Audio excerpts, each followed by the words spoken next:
अभी जो आप लोगों ने वीडियो देखा है इसको थोड़ी देर में डिस्कस करेंगे। पहले लेक्चर को स्टार्ट कर लेते हैं। So hi guys and welcome back to the channel Deepak Yadav education. Welcome to the daily Hindu news and editorial analysis of 27 September 2022। तो गाइस आज है तारीख 27 सितंबर 2022 और है ट्यूसडे। देखेंगे आज के द हिंदू कंप्लीट न्यूज़पेपर को एनालाइज करेंगे। बट लेक्चर में आगे बढ़ने से पहले अगर आप लोगों को इस लेक्चर का पीडीएफ चाहिए तो क्या करना है, सबसे पहले डाउनलोड करना है टेलीग्राम। देन उसके बाद जाके सर्च बॉक्स में टाइप करना Deepak Yadav education UPSC. As you can see guys आप लोगों को ये वाला चैनल मिल जाएगा, इस पर क्लिक करना और जाकर इस चैनल को ज्वाइन कर लेना। देखो अगर आप लोगों को इस तरीके से ये चैनल नहीं मिलता है तो नीचे डिस्क्रिप्शन बॉक्स में पीडीएफ लिंक के नाम से एक लिंक दिया गया है। जैसे आप उस पर क्लिक करोगे ये चैनल ऑटोमेटिकली ओपन हो जाएगा, इसको जाके ज्वाइन कर लेना। ज्वाइन करने से फ़ायदा क्या होगा, यहाँ पर डेली बेसिस पर लेक्चर का पीडीएफ मिल जाता है, डेली करंट अफेयर के वीडियो का पीडीएफ मिल जाता है और डेली बेसिस पर बहुत सारे डिजिटल नोट्स मिल जाते हैं। नाउ बढ़ते हैं आगे बढ़ने से पहले हमेशा की तरह हम लोग अपने लेक्चर को एक मैप के एक क्वेश्चन के साथ स्टार्ट करेंगे। तो आज आप सभी लोगों को मैप में जाकर देखना है गल्फ ऑफ अकाबा को कहाँ पर है ये एग्जैक्टली लोकेटेड, अच्छे से मैप में देखना। देन उसके बाद आकर नीचे कमेंट सेक्शन में टाइप करना, जिससे कि आप लोग इसको लंबे समय तक याद रख पाओगे। साथ ही साथ में एक क्वेश्चन सॉल्व करेंगे जो कि यूपीएससी प्रीवियस ईयर साल 2012 के प्रीलिम्स में पूछा गया था। डेली बेसिस पर हम लोग यहाँ पर एक प्रीवियस ईयर क्वेश्चन को भी सॉल्व करते हैं। क्वेश्चन क्या बोलता है, which of the following parties were established by doctor B R Ambedkar. Doctor B R Ambedkar ji ने कौन सी पार्टीज़ को बनाया था, कौन सी पार्टीज़ को एस्टेब्लिश किया था, ये आपको बताना है। यहाँ पर आपको 3 पार्टीज़ के नाम दिए गए हैं, फिर उसके बाद में नीचे ऑप्शंस दिए गए हैं। पहले पार्टीज़ के नाम देख लेते हैं। पहला पार्टी का नाम है the peasant and workers party of India, second all India scheduled caste federation, third the independent labour party. अब बताना यह है कि इनमें से कौन कौन सी पार्टी को एस्टेब्लिश किया गया है डॉक्टर बी आर अम्बेडकर जी के थ्रू। यहाँ पे ऑप्शंस आपके सामने दिए गए हैं। ऑप्शन ए बोलता है 1 and 2 only, option B 2 and 3 only, option C 1 and 3 only, या फिर ऑप्शन डी तीनों के तीनों करेक्ट हैं। तो इसका सही आंसर आप सभी लोगों को नीचे कमेंट सेक्शन में देना है। एटलीस्ट सभी को इसमें पार्टिसिपेट करना है, जैसे मैं आप लोगों से डेली बेसिस पर बोलता हूँ। बाय द वे इसका जो करेक्ट आंसर है वो मैंने आपको टेलीग्राम पर प्रोवाइड करवा दिया है, वहाँ से भी चेकआउट कर सकते हो। अदरवाइज वहाँ पर आंसर नहीं मिलता है तो भी कोई परेशान होने की ज़रूरत नहीं है। वीडियो के लास्ट में इसके करेक्ट आंसर का डिस्कशन हम लोग करेंगे। तो चलो शुभारंभ करते हैं और चलते हैं सबसे पहले थंबनेल वाले इंपॉर्टेंट आर्टिकल की तरफ। तो जो आपने स्टार्टिंग में वीडियो देखा है, इनफैक्ट जो थंबनेल देखा है वो रिलेटेड है कनाडा के अंदर आए हरिकेन से। देखो आपको पता होगा कनाडा को लेकर बहुत सारी न्यूज़ आपको लगातार देखने को मिल रही हैं। हज़ारों आर्टिकल्स पब्लिश हो चुके हैं, परसों से ही लगातार ये न्यूज़ बनी हुई है कि कनाडा के अंदर जो फियोना है ना, वहाँ पर एक हरिकेन आया है। जैसे इधर इंडिया की साइड में आप साइक्लोन का नाम जानते हो, साइक्लोन सुनते हो, वैसे यहाँ पर वेस्टर्न साइड में वो हरिकेन के नाम से जाना जाता है। तो वो जो हरिकेन है उसने बहुत ज़्यादा डिस्ट्रक्शन मचाया। इनफैक्ट कितना डिस्ट्रक्शन मचाया आपने छोटे से वीडियो में देखा। उसके अलावा और भी बहुत सारे वीडियोज़, बहुत सारे पिक्चर्स आपको देखने को मिलेंगे इंटरनेट पर, आज के टाइम पर ट्रेंड कर रहे हैं। और इसकी वजह से बहुत सारे लोगों के घर उजड़ चुके हैं। इनफैक्ट बहुत सारी डेथ भी हो चुकी हैं इस हरिकेन की वजह से। आज के हमारे इंडियन एक्सप्रेस के अंदर भी आर्टिकल प्रेजेंट है, साथ ही साथ में द हिंदू में भी प्रेजेंट है। तो द हिंदू के अंदर वर्ल्ड पेज पर इस आर्टिकल को अलग से यहाँ पर छापा गया है। तो हम लोग वहाँ पर भी डिस्कस करेंगे कनाडा के बारे में, जो ये हरिकेन आया है उसके बारे में। अभी फ़िलहाल यहाँ पर मैंने आपको एक छोटा सा ओवरव्यू दिया। आगे बढ़ते हैं नेक्स्ट आर्टिकल की तरफ। देन उसके बाद अगले इंपॉर्टेंट आर्टिकल पर आते हैं। देखो यहाँ पर कुछ भी ऐसी खास इंपॉर्टेंट सी न्यूज़ नज़र नहीं आएगी, बस खाली एक डेटा है जो कि आप लोग ध्यान में रखना और इसको ऐसे ही स्किप कर देना। बाकी इसका बैकग्राउंड क्या है वो मैं आपको बताऊंगा। हुआ क्या है, तो काफ़ी सारी वीडियोस हैं यूट्यूब के ऊपर, उसको बैन किया गया है सरकार के थ्रू। सरकार का कहना यह है कि 10 यूट्यूब चैनल्स आपको ऐसे देखने को मिलेंगे जहां पर बहुत सारी वीडियोस थी और वो जो वीडियोस हैं वो हेट स्पीच को कहीं ना कहीं प्रमोट कर रही थी, हेट स्पीच को कहीं ना कहीं बढ़ावा दे रही थी। तो उन वीडियोस को कर दिया गया है ब्लॉक, उन वीडियोस को कर दिया गया है बैन, ऐसा यहाँ पर इस आर्टिकल के अंदर बताया गया। इनफैक्ट बोला यह जा रहा है कि जो कि उस चैनल के ऊपर जो भी कंटेंट दिख रहा था उसमें बहुत सारी फेक न्यूज़ अवेलेबल थी, बहुत सारा ऐसा कंटेंट है जो कि पूरी तरह से बदल दिया गया था। इनफैक्ट बहुत सारा ऐसा कंटेंट था जो कि कहीं ना कहीं जो रिलीजियस कम्युनिटीज़ हैं उनके बीच में नफ़रत को फैला रहा था। कुछ वीडियोस ऐसी थी जो कि डिस इन्फॉर्मेशन फैला रही थी अग्निपथ स्कीम के रिगार्डिंग, कश्मीर के मुद्दे पर बहुत अलग अलग यहाँ पर गलत इन्फॉर्मेशन दे रही थी। तो वो जो वीडियोस थी उन्हीं को यहाँ पर ब्लॉक किया गया है, ऐसा यहाँ पर हमारी सेंटर का कहना है। ठीक है ना, तो ये बात आपको ध्यान में रखनी है। देन उसके बाद यहाँ पर मेंशन किया जाता है ये काम कैसे कर लिया गया, मतलब क्या हमारे पास में इस चीज़ को लेकर कोई प्रोविज़न वगैरह है क्योंकि लगभग ये 10 यूट्यूब चैनल से 45 वीडियोस को अभी ब्लॉक किया गया है। इन 45 वीडियोस को बैन किया गया है।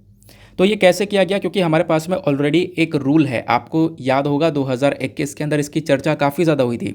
उसका नाम क्या है? उसका नाम है information technology intermediary guidelines and digital media ethics code rules 2021।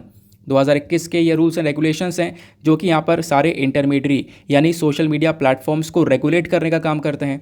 हमारा यूट्यूब भी एक सोशल मीडिया प्लेटफॉर्म है, तो इसको भी रेगुलेट करने का काम करता है। यहाँ पर कोई भी हेट स्पीच वाला कंटेंट होगा या कोई फेक न्यूज़ होगी, उसको यहाँ पर हटाया जा सकता है इस पर्टिकुलर एक्ट का इस्तेमाल करके, ये आपको पता है।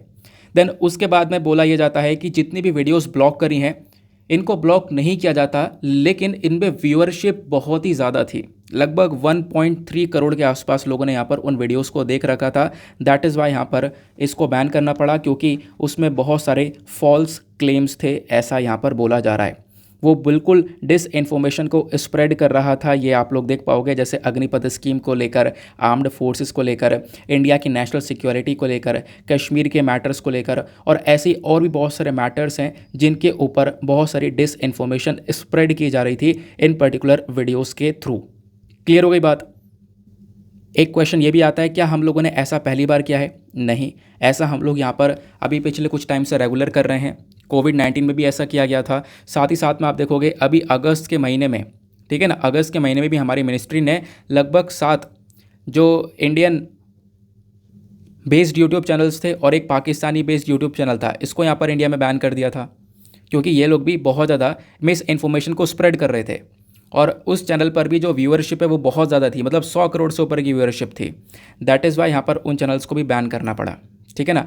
आपको ध्यान में रखना है ये काम किसके थ्रू किया जा रहा है, वो रूल्स एंड रेगुलेशन के थ्रू, जो हमारा 2021 का रूल है, ये मैंने आपको बता दिया। इन्फॉर्मेशन टेक्नोलॉजी जो रूल है हमारा 2021 वाला, उसके अकॉर्डिंग यहाँ पर ये काम किया जाता है। उसके तहत हमारे पास में पावर्स हैं कि जो भी फेक न्यूज़ वगैरह स्प्रेड हो रही है उसको कम किया जाए, मतलब उसको रेगुलेट किया जाए, और उसके लिए सोशल मीडिया प्लेटफॉर्म्स को रेगुलेट किया जाता है उस पर्टिकुलर रूल के थ्रू। क्लियर हो गई बात? मिनिस्ट्री ने ये बोला कि जो हमारे पास में आईटी एक्ट है, इन्फॉर्मेशन टेक्नोलॉजी एक्ट है, इसके सेक्शन 69A के अंदर में ये सारी वीडियोज़ आती हैं। सेक्शन 69 के अंदर वही बोल रखा है कि कुछ ऐसा कंटेंट जो कि कहीं ना कहीं हेट को फैला रहा हो, रिलीजियस कम्युनिटीज़ के बीच में इस हेट को स्प्रेड कर रहा हो, या फिर इंडिया की सॉवरेनिटी के खिलाफ हो, इंडिया की सिक्योरिटी के खिलाफ हो, तो उस कंटेंट को हटाया जाएगा। तो वो बात मैंने आपको ऑलरेडी बता ही दी है, ठीक है ना, इतनी बात क्लियर हो गई। देन उसके बाद में अब यहाँ पर एक वर्ड है हेट स्पीच। हेट स्पीच आपको पता है, ठीक है ना। हेट स्पीच जो है एक ऐसा टॉपिक है जो कि पिछले साल से लगातार न्यूज़ में बना हुआ है, हमने काफ़ी बार डिस्कशन भी किया। हेट स्पीच का मतलब ही यहाँ पर यह है कि देखो कुछ ऐसे नफ़रत भरे शब्द बोल देना जिससे कि जो रिलीजियस कम्युनिटीज़ हैं ना, उनके बीच में एक विवाद खड़ा हो जाता है इस हेट स्पीच की वजह से, ठीक है। अब हेट स्पीच को लेकर मैंने आपको पहले ही पढ़ा रखा है कि हमारे पास में कुछ प्रोविजंस हैं। अगर हम लोग देखें जो इंडियन पीनल कोड है, जिसको हम लोग आईपीसी के नाम से जानते हैं, आईपीसी के अंदर जो सेक्शन 153A है और साथ ही साथ में जो सेक्शन 153B है, ये यहाँ पर पनिशमेंट प्रोवाइड करवाता है कि अगर कोई भी व्यक्ति ऐसा यहाँ पर हेट स्पीच को प्रमोट करता है या फिर दो पर्टिकुलर ग्रुप्स के बीच में नफरत को फैलाता है, तो यहाँ पर उसके खिलाफ इसको एक पनिशमेंट दी जाएगी। तो वैसा यहाँ पर आपको आईपीसी के सेक्शन 153A एंड 153B में देखने को मिलेगा। बिल्कुल सिमिलर चीज़ आईपीसी के सेक्शन 295A के अंदर आपको देखने को मिलती है। फिर उसके बाद आईपीसी का सेक्शन 505 क्लॉज 1 और 505 क्लॉज 2, ये जो भी मैंने आपको बताए ना, इन सेक्शंस के नंबर ज़रूर ध्यान रखना। ये सारे सेक्शंस कहीं ना कहीं बात करते हैं हेट स्पीच को लेकर। जो सेक्शन 5051 और 5052 है ना, वो ये बात करता है कि अगर कोई व्यक्ति कोई ऐसा कंटेंट है जो कि हेट्रेड फैलाता है कम्युनिटीज़ के बीच में, उस कंटेंट को सर्कुलेट करता है या पब्लिक में उस कंटेंट को बहुत ज़्यादा वायरल करता है, तो उस पर्टिकुलर व्यक्ति के खिलाफ यहाँ पर स्टेप उठाया जाएगा, उसको पनिशमेंट प्रोवाइड करवाई जाएगी। तो हेट स्पीच को लेकर यहाँ पर हमारे पास में कुछ लीगल प्रोविजंस हैं, इसके बारे में ज़रूर से ध्यान रख सकते हो। तो आर्टिकल के अंदर भले कुछ ऐसी इन्फॉर्मेशन नहीं थी, लेकिन फिर भी हमने काफ़ी कुछ डिस्कस किया जो कि एग्जाम पर्सपेक्टिव से इंपॉर्टेंट हो सकता है। ठीक बात हो गई, आगे आते हैं। आगे बढ़ने से पहले मेक श्योर करना वीडियो पे जो लाइक का बटन है उसको प्रेस कर दो यार, एक छोटा सा सपोर्ट चाहिए होता है जिसको आप लोग प्रोवाइड करवा सकते हो, ठीक है ना। एक मतलब 1 सेकंड का ही काम है, 5K प्लस लाइक को क्रॉस करवाना है सभी लोगों को। साथ ही साथ में मेरे साथ में इंस्टाग्राम पे कनेक्ट हो सकते हो। इंस्टाग्राम पे जाना, सर्च बॉक्स में टाइप करना दीपक यादव एजुकेशन, ये प्रोफाइल मिलेगा। यहाँ पे मेरे साथ में पर्सनली कनेक्ट हो सकते हो। मैं ये नहीं कहूँगा कि कनेक्ट करके अपनी क्वेरीज़ को डिस्कस कर सकते हो, ठीक है। इसी वजह से मैं यहाँ पर पर्सनली कनेक्ट बोल रहा हूँ, क्योंकि होता यह है कि मैं कुछ ही क्वेरीज़ के रिप्लाई कर पाता हूँ। जैसे जैसे टाइम मिलता है ना, वैसे वैसे मैं क्वेरीज़ के रिप्लाई करता हूँ। डेली बेसिस पर कुछ ना कुछ क्वेरीज़ के मैं रिप्लाई कर देता हूँ जैसे जैसे टाइम मिलता है, ठीक है ना। वैसे आप लोग अपनी जो भी प्रॉब्लम्स है, देखो यार एक काम ये भी क्या करो, आप लोग यहाँ पर मैसेज करते हो कि सर एक प्रॉब्लम है मुझे पूछनी है, वो चीज़ मत बोलो। आप डायरेक्ट प्रॉब्लम को सेंड कर दो कि प्रॉब्लम है क्या, ठीक है ना। उसमें टाइम बच जाएगा। मैं कहूँगा यहाँ से यहाँ भेजो प्रॉब्लम, ठीक है ना, तो उसमें और टाइम लगेगा। तो इससे अच्छा आप डायरेक्ट अपनी प्रॉब्लम्स को सेंड कर दिया करो। ऐसा मत पूछा करो कि सर एक प्रॉब्लम है वो पूछनी है और ये सब मत करो। डायरेक्ट प्रॉब्लम सेंड कर दिया, ठीक है ना। तो डायरेक्ट प्रॉब्लम पढ़ के आपको तुरंत रिप्लाई करने की मेरी पूरी की पूरी कोशिश रहेगी। नाउ नेक्स्ट आर्टिकल बहुत ही ज़्यादा इंपॉर्टेंट होने वाला है। बहुत ध्यान से कान खोलकर सारी चीज़ों को सुनते हुए चलना है। इस वाले आर्टिकल को आप लोग GS paper number 3 science and technology से रिलेट कर पाओगे। आपने हज़ारों आर्टिकल पढ़ लिए होंगे पिछले 2 दिनों में डार्ट मिशन के ऊपर, ठीक है ना। क्या DART, इसको हम लोग बोलते हैं डार्ट मिशन। अब नासा का ये डार्ट मिशन है जो कि आज मॉर्निंग में हिट कर चुका होगा, ठीक है ना, 4 बजे के आसपास। अब वो डार्ट मिशन क्या है, हम लोग इसको थोड़ा डिटेल से कवर करेंगे। कुछ मेरे पास हिंदी आर्टिकल्स हैं, और घबराना नहीं हिंदी को देखकर कि हाँ बहुत सारे इंग्लिश मीडियम वाले, हिंदी मीडियम वाले, देखो दोनों ही लोग यहाँ पर वीडियोस को देखते हैं। हिंदी माध्यम वाले लोगों को भी बहुत सपोर्ट मिलता है, मेरे को वो पर्सनली बहुत मैसेजेस करते हैं। तो यहाँ पर जो कॉन्टेंट है इस पर्टिकुलर मिशन को लेकर वो हिंदी में भी है और इंग्लिश में भी, दोनों में अवेलेबल है। मैं आपको आगे बताऊँगा। तो अभी नासा ने डार्ट मिशन कंडक्ट किया। ये डार्ट मिशन क्या करेगा, कैसे काम करेगा, वो एक एक करके सारे स्टेप्स को हम लोग समझेंगे, ठीक है ना। अब ये वाला आर्टिकल द हिंदू के अंदर पब्लिश नहीं हुआ है, बाकी न्यूज़पेपर के अंदर देखने को मिलेगा, जैसे हिंदुस्तान टाइम्स के अंदर देखने को मिलेगा, और भी वेरियस न्यूज़पेपर्स के अंदर इंक्लूड किया गया है। तो आपको पता है इसमें मैं कुछ इंपॉर्टेंट आर्टिकल्स जो अलग अलग न्यूज़पेपर्स के हैं वो भी मैं इंक्लूड कर देता हूँ। अब बिना टाइम करें वेस्ट करें हम लोग डार्ट मिशन को समझते हैं।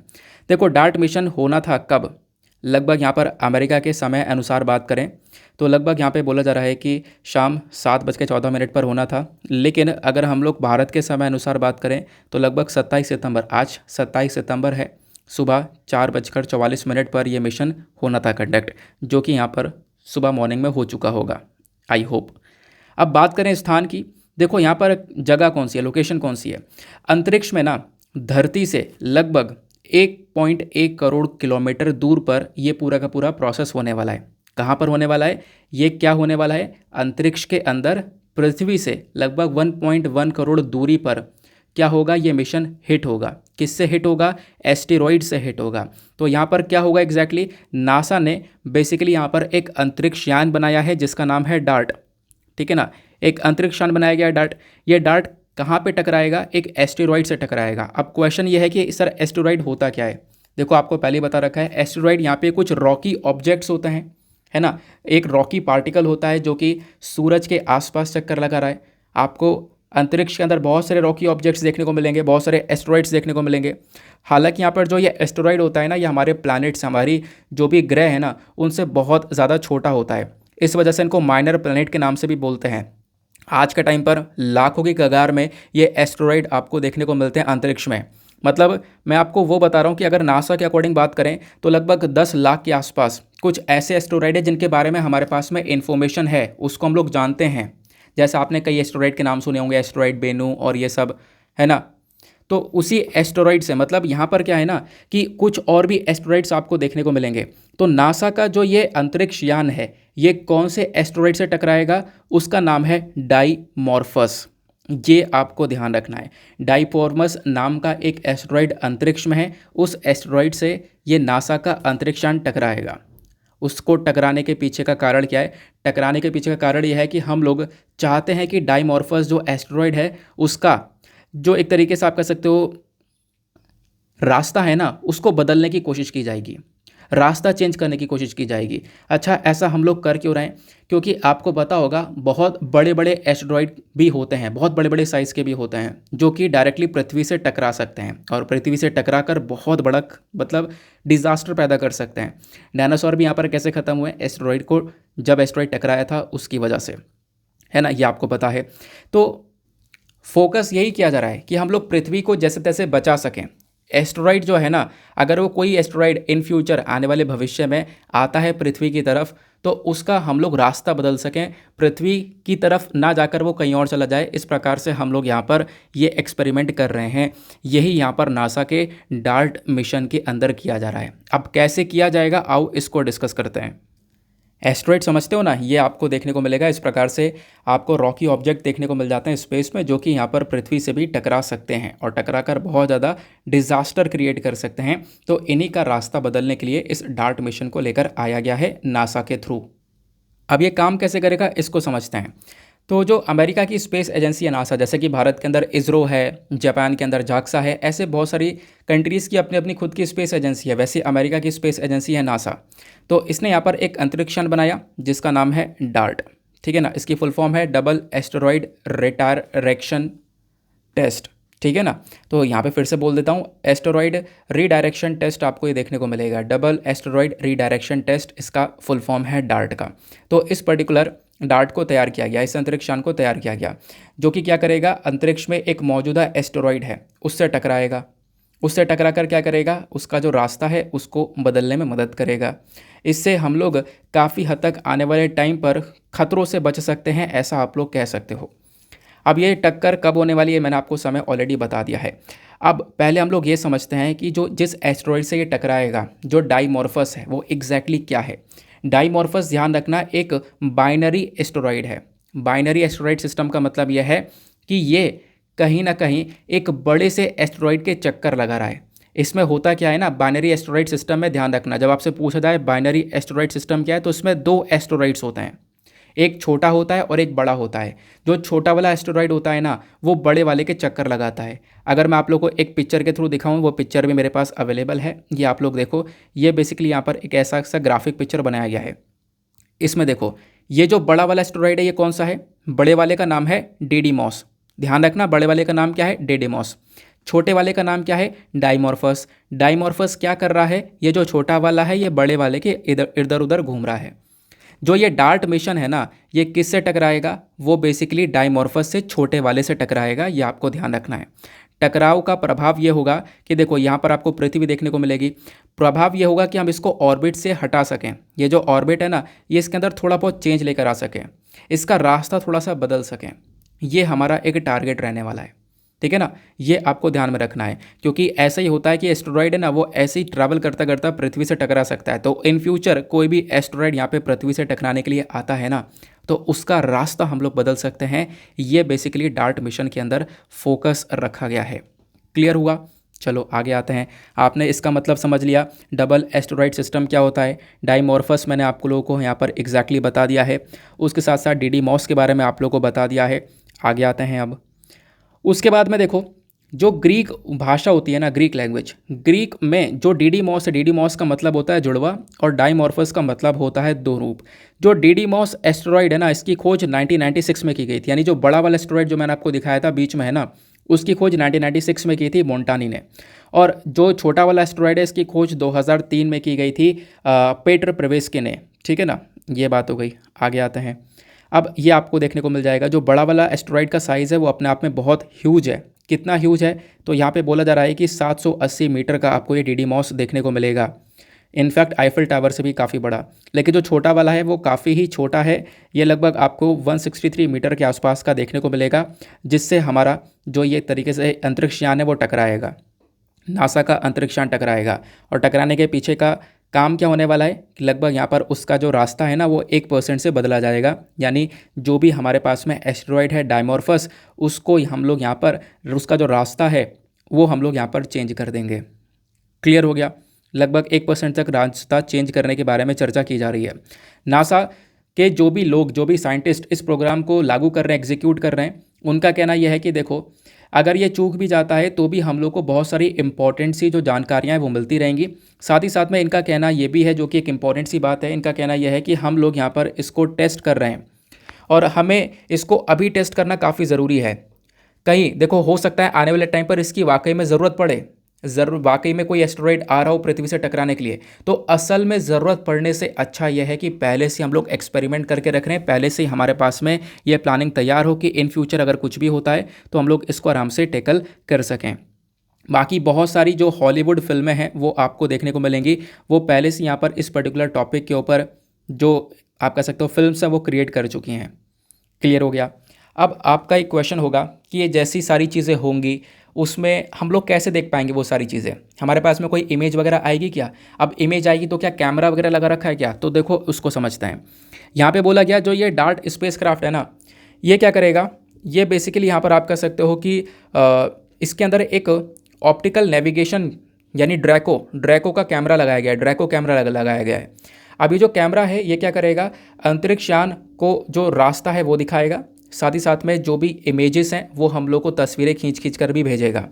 इनफैक्ट यहाँ पे बोला गया टक्कर से 1 महीने की पहले की जो तस्वीरें हैं वो भी इसने जो खींचनी है वो शुरू कर दी हैं, ऐसा यहाँ पर बोला जा रहा है। ठीक है ना, तो आई होप आपको ये क्लियर हो चुका है। बाकी ये मैंने आपको ऑलरेडी दिखाई दिया है, ये रहा डार्ट इस प्रकार से टकराएगा, जिसको यहाँ पे लॉन्च किया गया था 24 नवंबर 2021 में, और अब यहाँ पर ये टकराएगा तो एग्जैक्टली वो इन्फॉर्मेशन दी गई है। तो यहाँ पर ड्रैको कैमरा देखने को मिलेगा, ड्रैको कैमरा के साथ साथ अब यहाँ पे बोला यह जा रहा है टक्कर के बाद की, यानी कि जैसी टक्कर हो जाएगी टक्कर के बाद की जो तस्वीरें हैं ना उसको भी खींचने के लिए एक इटालियन स्पेस एजेंसी ने सैटेलाइट भेजा है। उस सैटेलाइट का जब आप लोग लोकेशन देखोगे तो वो सैटेलाइट आपको डार्ट मिशन के जस्ट पीछे देखने को मिलेगा। इस सैटेलाइट का नाम है लिसिया क्यूब। तो यहाँ पर एक छोटा सा सैटेलाइट है, इसमें भी 2 कैमरे देखने को मिलेंगे। ये क्या करेगा, जैसे यहाँ पर ये डार्ट टकराएगा ना इस एस्टेरॉइड से, टकराने के बाद की सारी इमेजेस यहाँ पर ये पर्टिकुलर मिनी सी सैटेलाइट जो है वो क्लिक करने वाली है। आई होप आपको यहाँ पर ये सारी बातें बहुत अच्छे समझ में आ चुकी हैं कि एग्जैक्टली डार्ट मिशन है क्या। जितनी भी बातें मैंने बोली हैं वो सब मैंने आप लोग को इंग्लिश में भी प्रोवाइड करवा दी, मतलब कि हम इन चीज़ों को लिखेंगे कैसे। अब हिंदी में तो लिख सकते हैं, इंग्लिश में कैसे लिखेंगे, तो आप ये देखो नासा का डार्ट मिशन पूरा मैंने प्रोवाइड करवा दिया है। डबल एस्टेरॉइड रीडायरेक्शन टेस्ट क्या है, नासा इसको लॉन्च कर रहा है।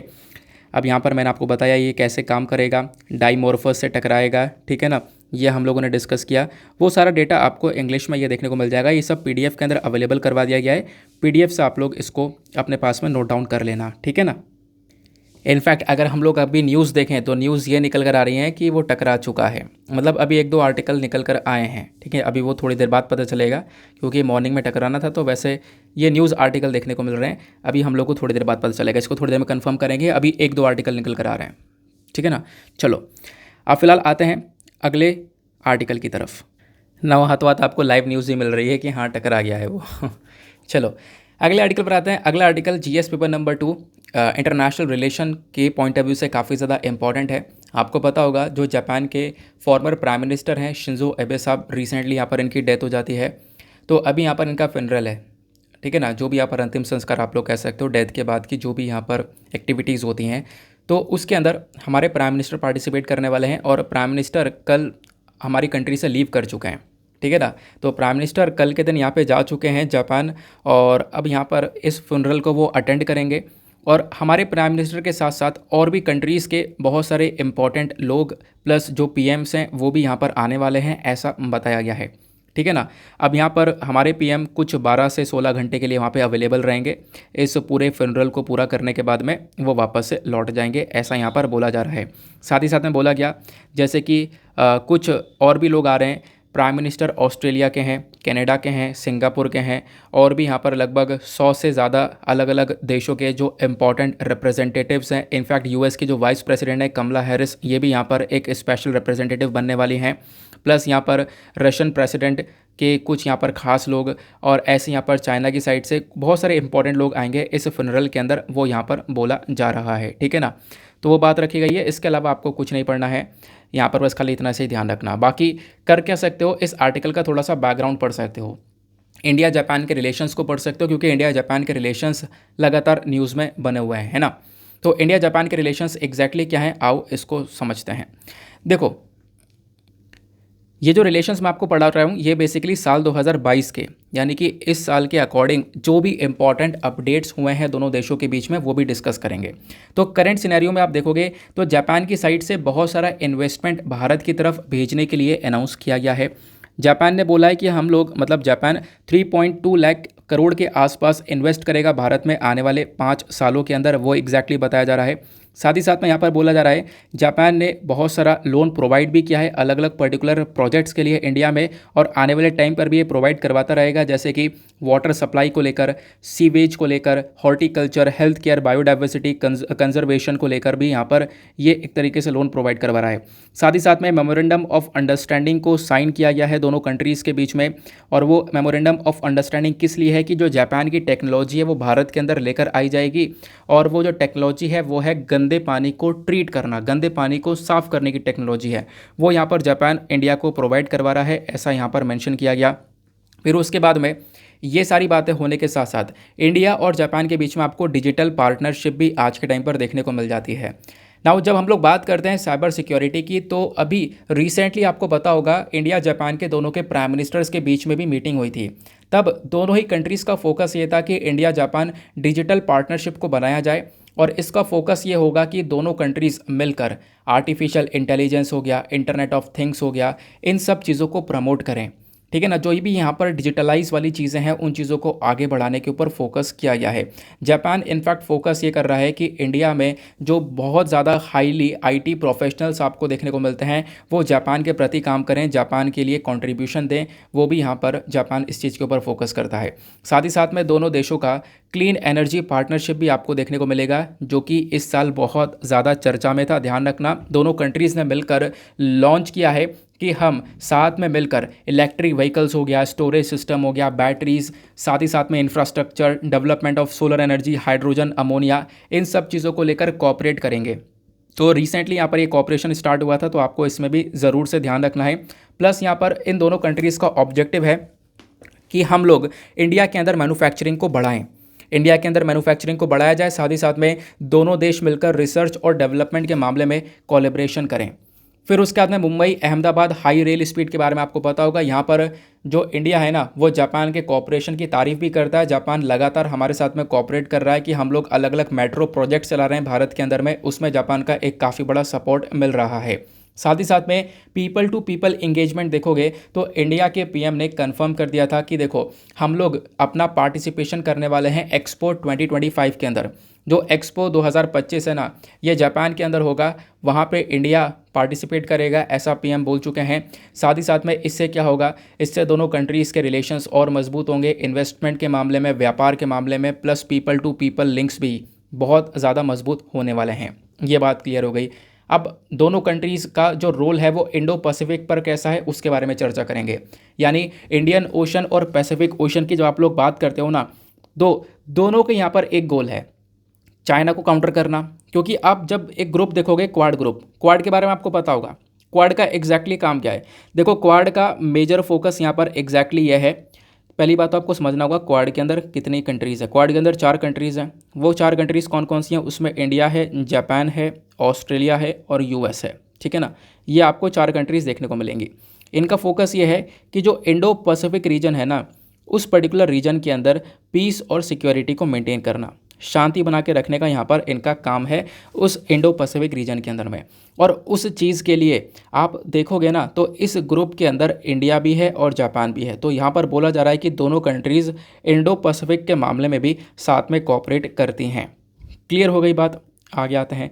उसके बाद में दोनों कंट्रीज़ का एक और टारगेट रहता है, वो यह है कि टेररिज्म को ख़त्म करना, टेररिज्म को टैकल करना। इसके लिए यहाँ पर दोनों कंट्रीज़ पाकिस्तान को भी क्रिटिसाइज़ कर दिया, क्योंकि पाकिस्तान के अंदर आपको टेररिज्म बहुत देखने को मिलेगा। पाकिस्तान की वजह से इंडिया में भी बहुत बड़े बड़े टेररिस्ट अटैक हुए हैं। क्लियर हो गया। देन उसके बाद में दोनों कंट्रीज़ का रशिया यूक्रेन को वॉर को लेकर क्या पॉइंट ऑफ व्यू है, तो दोनों ही कंट्रीज़ यहाँ पर फोकस ये करती हैं कि रशिया यूक्रेन वॉर में एक पीसफुल सोल्यूशन होना चाहिए, यानी कि शांतिपूर्वक जो मामला है वो निपट जाना चाहिए। चाइना की बात करें तो यहाँ पर आप कह सकते हो कि इंडिया ने बहुत सारी बातें डिस्कस करी हैं जापान के साथ में कि चाइना किस प्रकार से बॉर्डर पर भारत के लिए एक प्रॉब्लम क्रिएट कर रहा है। तो चाइना के जो भी बॉर्डर रिलेटेड इश्यूज़ हैं उसको लेकर हमने जापान के साथ में डिस्कशन पहले भी कर रखा है, वो बात यहाँ पर बोली गई। कहने का मतलब है ये कुछ ऐसे टॉपिक्स आपको नज़र आते हैं जहां पर इंडिया और चाइना साथ में मिलकर कोऑपरेट करते हैं। क्लियर हो गया। साथ ही साथ में अफगानिस्तान, आपको पता होगा रिसेंटली बहुत ज़्यादा हालात ख़राब हुए, पिछले साल तालिबान का पूरी तरह से कंट्रोल आ चुका है अफगानिस्तान में। तो उस पर्टिकुलर इशू पर भी आप देखोगे दोनों कंट्रीज़ ने मिलकर अफगानिस्तान को सपोर्ट करने के बारे में बात करी है। इन दोनों कंट्रीज़ ने बोला अफगानिस्तान के अंदर जो भी ह्यूमैनिटेरियन क्राइसिस हैं वहाँ पर जो लोग परेशानियों से सफ़र कर रहे हैं उन लोगों को यहाँ पर एक तरीके से हेल्प की जाए। ह्यूमन राइट्स को प्रमोट करने के बारे में बात करते हैं ये दोनों कंट्रीज़। और फिर उसके बाद में लास्ट पॉइंट में मेंशन किया गया यूनाइटेड नेशन सिक्योरिटी काउंसिल को लेकर। उससे पहले 2 पॉइंट और हैं। बात की जाती है नॉर्थ कोरिया की, तो यहाँ पे दोनों कंट्रीज़ के प्राइम मिनिस्टर ने नॉर्थ कोरिया की आलोचना भी की थी। क्यों? क्योंकि नॉर्थ कोरिया क्या कर रहा है, लगातार बहुत सारी मिसाइल्स की टेस्टिंग कर रहा है, और वो जो मिसाइल की टेस्टिंग हो रही है ना, इसकी वजह से कहीं ना कहीं जो United nation security council resolution है ये वॉयलेट होता हुआ नजर आ रहा है, इसका हनन होता हुआ नजर आ रहा है। तो ये बात भी यहाँ पर दोनों कंट्रीज़ के प्राइम मिनिस्टर के थ्रू उठाई गई थी। फिर म्यांमार को लेकर उन्होंने डिस्कशन किया, क्योंकि म्यांमार में मिलिट्री कू देखने को मिला, तख्ता पलट देखने को मिला। तो वहाँ पर म्यांमार के जो लोग हैं, आम नागरिक हैं, जो सफ़र कर रहे हैं इन सारी चीज़ों से, उन नागरिकों की तरफ यहाँ पर दोनों कंट्रीज़ के पीएम का एक झुकाव रहा था। क्लियर हो गया। अब दोनों कंट्रीज़ के बीच में आपको अलग अलग डिफेंस एक्सरसाइजेस देखने को मिलती हैं। उन डिफेंस एक्सरसाइजेस के बारे में ज़रूर से आप लोगों को ध्यान रखना है, क्योंकि न्यूज़ में रहती हैं। डिफेंस एक्सरसाइज की बात करें तो दोनों कंट्रीज़ के नेवी के बीच में होती है जिमैक्स, दोनों कंट्रीज़ के एयरफोर्स के बीच में होता है सेन्यू मैत्री, देन आर्मी के बीच में होती है धर्म गार्जियन। ठीक है ना। दोनों कंट्रीज़ यहाँ पर पार्टिसिपेट करती हैं मालाबार अभ्यास में भी। अब ये मालाबार अभ्यास क्या है ये आपको पता होगा, क्वाड कंट्रीज़ के बीच में मालाबार एक्सरसाइज होती है। क्वाड कंट्रीज़ कौन कौन सी मैं आपको ऑलरेडी बता चुका हूँ, इंडिया, जापान, यूएसए, ऑस्ट्रेलिया। इनकी नेवी के बीच में इस मालाबार एक्सरसाइज को कंडक्ट किया जाता है। तो इस मालाबार में भी आप देखोगे इंडिया, जापान एक बहुत बड़ा रोल प्ले करते हैं। क्लियर हो गया। तो ये सारा डेटा बहुत रेलिवेंट है, ध्यान रखना, और इनको PDF से डाउनलोड ज़रूर कर लेना। ये सब आपको आपके स्टैटिक वाली बुक में भी देखने को मिलेगा, तो आपका स्टैटिक पोर्शन भी साथ ही साथ में तैयार हो रहा है। चलो आते हैं उसके बाद नेक्स्ट आर्टिकल पर। नाउ नेक्स्ट एक छोटा सा आर्टिकल है, लेकिन बहुत ज़्यादा इंपॉर्टेंट है। देखो यहाँ पर पिछले कुछ दिनों से ना एक टॉपिक के बारे में चर्चा की जा रही है, वो है लाइव स्ट्रीमिंग। तो अभी यहाँ पर जो सुप्रीम कोर्ट के चीफ जस्टिस ऑफ इंडिया हैं जस्टिस यूयू ललित, मंडे में यहाँ पर इन्होंने जोर दिया है 2 चीज़ों के ऊपर। वो ये है कि देखो हम लोग फोकस कर रहे हैं कि सुप्रीम कोर्ट की जो भी यहाँ पर प्रोसीडिंग्स होती हैं, जो भी केसेस होते हैं, उनको लाइव स्ट्रीम किया जाए, ऑनलाइन वे में यहाँ पर उन केसेस को निपटाया जाए। ठीक है ना, लाइव स्ट्रीम करके सभी लोग यहाँ पर उन केसेस को देख सकें, ये यहाँ पर फोकस किया जा रहा है। दूसरा फोकस है जो RTI है, that is right to information. इस चीज़ को लेकर एक पोर्टल बनाया जाए, एक वेबसाइट बनाई जाए, जहाँ पर राइट टू इन्फॉर्मेशन को लेकर सबकी सुनवाई हो।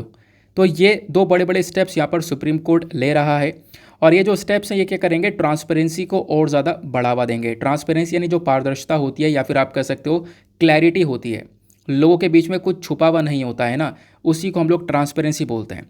तो वो ट्रांसपेरेंसी को लेकर सुप्रीम कोर्ट के 2 बड़े स्टेप्स देखने को मिलेंगे। कौन कौन से स्टेप्स हैं 2 बड़े? एक तो लाइव प्रोसीडिंग्स को स्टार्ट किया जाएगा, लाइव स्ट्रीमिंग को। अगर सुप्रीम कोर्ट के अंदर कोई भी प्रोसीडिंग्स चलती है, कोई भी केस चलता है, तो उसको लाइव स्ट्रीम पर दिखाया जाएगा। दूसरा यहाँ पर मतलब लाइव स्ट्रीम पर रिजॉल्व करेंगे। दूसरा यहाँ पर जो RTI पोर्टल है, वो यहाँ पर ऑनलाइन RTI पोर्टल को तैयार किया जाएगा, और वो जो पोर्टल है वहाँ पे आपकी कोई भी शिकायत है या सरकार से आप कोई इन्फॉर्मेशन चाहते हो तो आप वो इन्फॉर्मेशन पूछ पाओगे। तो ये यहाँ पर 2 कदम उठाए जा रहे हैं टॉप कोर्ट के थ्रू। बोला जा रहा है सभी लोग यहाँ पर इस चीज़ को सपोर्ट भी कर रहे हैं। ठीक है ना। अभी मैं आपको थोड़ा और डिटेलिंग्स में लेकर चलता हूँ। अभी फ़िलहाल ये लाइव स्ट्रीमिंग वगैरह क्या है मुद्दा, आओ इसको समझते हैं पहले, फिर उसके बाद में राइट टू इन्फॉर्मेशन को भी समझेंगे। 2 इंपॉर्टेंट चीज़ें हैं इस पूरे आर्टिकल में। जब बात की जाती है लाइव स्ट्रीमिंग की, तो ये वाला आर्टिकल आपका GS पेपर नंबर 2 के पॉइंट ऑफ व्यू से इंपॉर्टेंट है। सिलेबस के अंदर आपका टॉपिक है जुडिशरी का और गवर्नेंस का, तो वहाँ से आप लोग इसको रिलेट कर पाओगे। कॉन्टेक्स्ट क्या है, न्यूज़ यहाँ पर यह है कि सुप्रीम कोर्ट ने डिसाइड किया है कि हम लोग यानी सुप्रीम कोर्ट लाइव स्ट्रीम करेगा अपनी प्रोसीडिंग्स को, और ये लाइव स्ट्रीमिंग में सारे केसेस को सुनाया जाएगा। वहाँ पर उन केसेस की सुनवाई की जाएगी। 27 सितंबर 2022 से ये काम किया जाएगा, यानी कि देखो आज से ये काम किया जाएगा, ऐसा यहाँ पर बोला जा रहा है। और आज कुछ केसेस देखे भी जाएंगे लाइव स्ट्रीमिंग के बेसिस पर, ये भी यहाँ पर बोला जा रहा है। ठीक है ना। तो यहाँ पर वैसे तो इन जस्टिस यूयू ललित का कहना यह है कि हमारे पास में खुद का एक अपना डेडिकेटेड प्लेटफॉर्म होना चाहिए लाइव स्ट्रीमिंग का, क्योंकि अगर कहीं और पर यूट्यूब पर या कहीं पर भी लाइव स्ट्रीमिंग करेंगे तो उससे बहुत सारी प्रॉब्लम्स क्रिएट हो सकती हैं। तो अपना खुद का प्लेटफॉर्म होगा तो ज़्यादा बेहतर रहेगा। इस चीज़ के ऊपर भी जोर यहाँ पर हमारे चीफ जस्टिस ऑफ इंडिया के थ्रू दिया गया है। अब लाइव स्ट्रीमिंग को लेकर अगर हम लोग इसका एक हिस्टोरिकल बैकग्राउंड देखें तो ये बोला जाता है कि सुप्रीम कोर्ट ने एक केस देखा था, Swapnil Tripathi versus supreme court of India का, 2018 का केस था। तो यहाँ पर आप कह सकते हो कि जो लाइव स्ट्रीमिंग वाला मुद्दा है ना, उसके ऊपर थोड़ा जोर दिया गया था और लाइव स्ट्रीमिंग वाले मुद्दे को सपोर्ट मिला था। इनफैक्ट बोला गया कि देखो जो लाइव प्रोसीडिंग्स हैं, लाइव स्ट्रीम पर जो भी यहाँ पर लाइव ये पूरा केस सुनाया जाएगा, ये कहीं ना कहीं इम्पॉर्टेंट भी है और एक तरीके से आप कह सकते हो कि ये हमारा राइट टू एक्सेस जस्टिस का ही हिस्सा है। जो हमारा आर्टिकल 21 है ना, आर्टिकल 21 के अंदर ही राइट टू एक्सेस जस्टिस है, तो उसी का हिस्सा आपको ये देखने को मिलेगा। तो लाइव स्ट्रीमिंग प्रोसीडिंग्स काफ़ी मदद कर सकती हैं, लाइव में ही यहाँ पर केसेस को रिजॉल्व किया जा सकता है। अब क्या और भी कोर्ट इसको लागू कर चुके हैं? तो देखो गुजरात की बात की जाती है, गुजरात यहाँ पर पहला हाई कोर्ट आपको देखने को मिलेगा। गुजरात का हाई कोर्ट जो है वो पहला हाई कोर्ट है जिसने लाइव स्ट्रीम कोर्ट प्रोसीडिंग्स को स्टार्ट किया था। उसके बाद में कर्नाटका हाई कोर्ट ने स्टार्ट किया। देन करेंटली आज के टाइम पर Jharkhand, Karnataka, Madhya Pradesh, Odisha, then Patna high courts भी आप लोग देख पाओगे, ये अपनी प्रोसीडिंग्स को लाइव स्ट्रीम करते हैं, लाइव यहाँ पर अपनी पूरा का पूरा जो प्रोसेस है उसको कंडक्ट करते हैं। क्वेश्चन यहाँ पर यह है कि सुप्रीम कोर्ट को लेकर ना अटॉर्नी जनरल ऑफ इंडिया के कुछ रिकमेंडेशंस है। अटॉर्नी जनरल ऑफ इंडिया जो कि यहाँ पर एक सबसे बड़ा लॉ ऑफिसर माना जाता है हमारे सरकार का, हमारे सरकार को कहीं पर भी अगर रिप्रेजेंट करना होता है, किसी भी केस में रिप्रेजेंट करना होता है, तो उसके लिए अटॉर्नी जनरल ऑफ इंडिया जाते हैं। तो attorney general of India current time पर भारत के कौन है, फटाफट नाम इनका बता दो नीचे कॉमेंट सेक्शन में।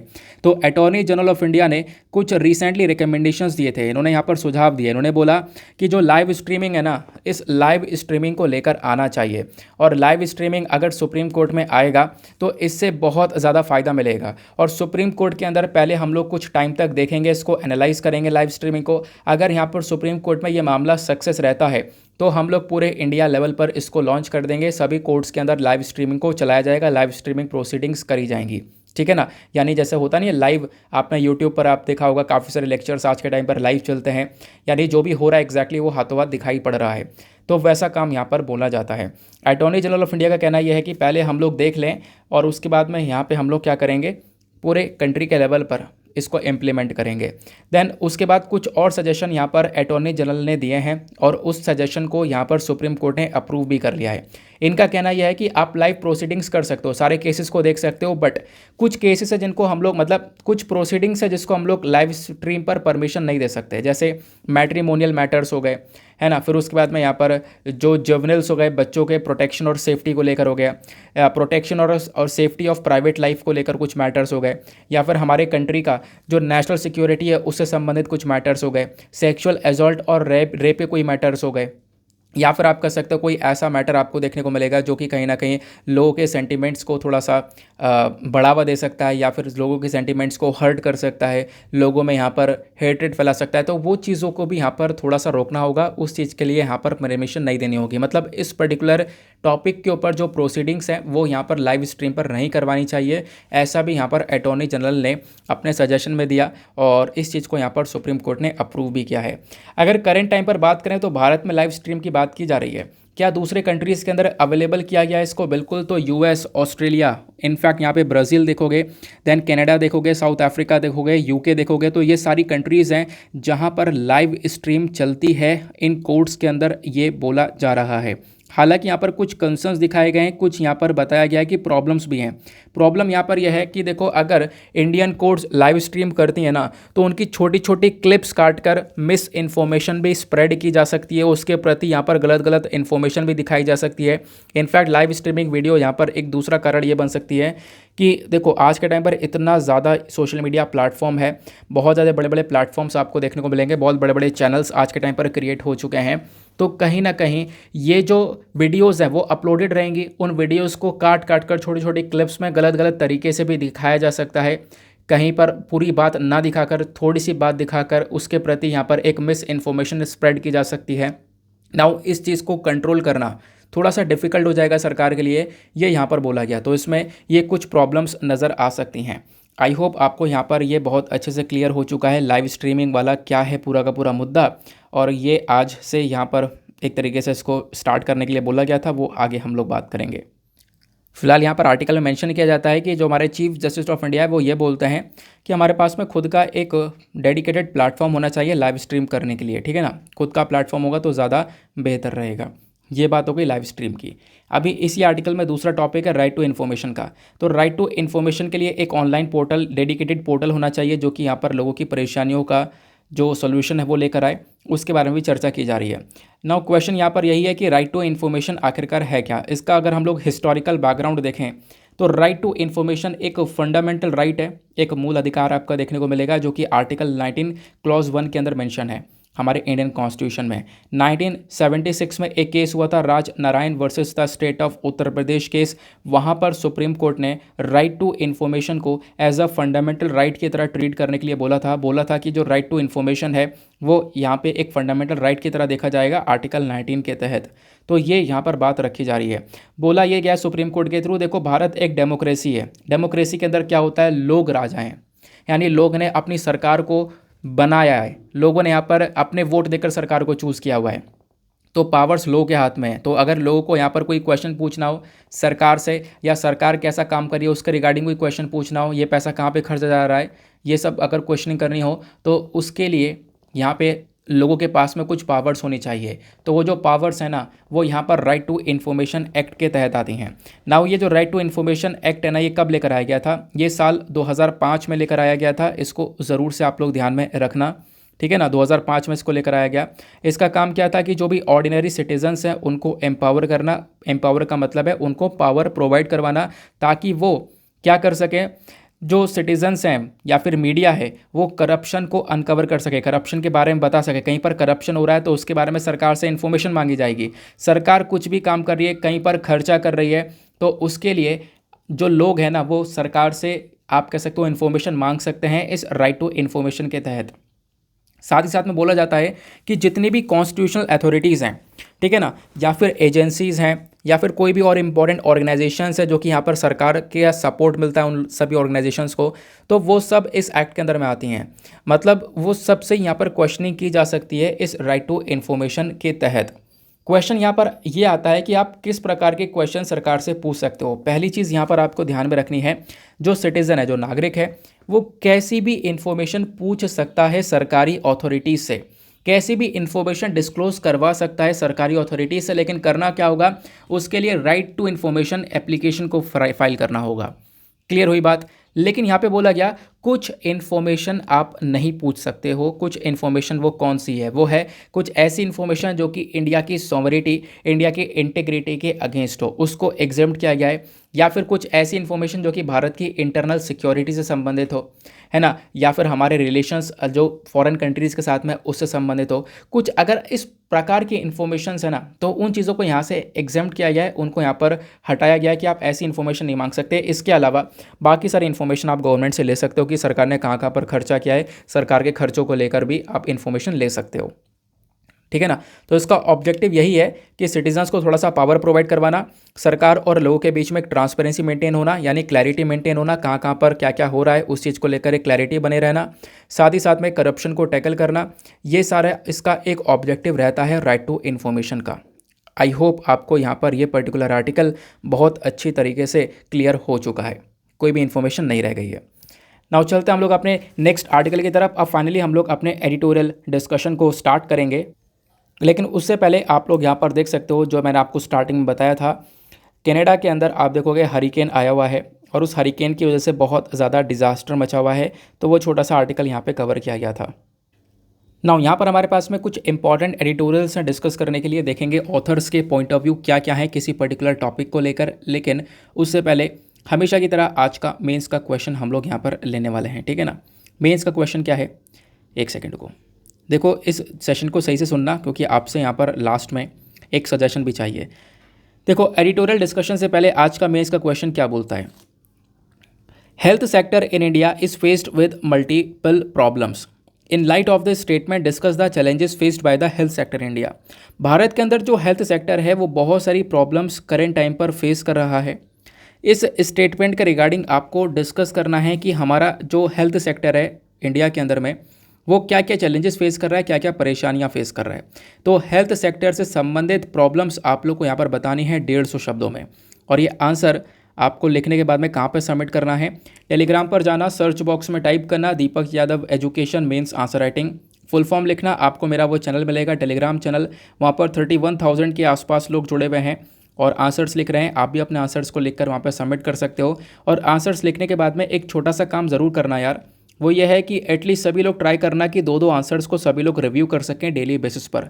अगर आप लोग दो दो आंसर्स को रिव्यू करते भी हो ना, तो इससे सभी आंसर्स रिव्यू हो जाएंगे, पहला फ़ायदा। दूसरा, यहाँ पर आपके पास में बहुत सारे इंपॉर्टेंट पॉइंट्स कलेक्ट हो पाएंगे जो आपने नहीं लिखे थे अपने आंसर्स में, और जो पॉइंट्स बहुत अच्छे हैं आपको लगता है तो आप उनको इंक्लूड कर सकते हो। तीसरा, यहाँ पर अगर सामने वाले व्यक्ति के आंसर में कोई अगर मिस्टेक है तो आप बता सकते हो कि भाई आपको यहाँ पर इंप्रूवमेंट की आवश्यकता है। तो ये कुछ इस प्रकार से यहाँ पर वो ग्रुप चल रहा है कोऑपरेटिव वे में, तो आप लोग जाकर ज़रूर से उसमें पार्टिसिपेट करना, ठीक है ना।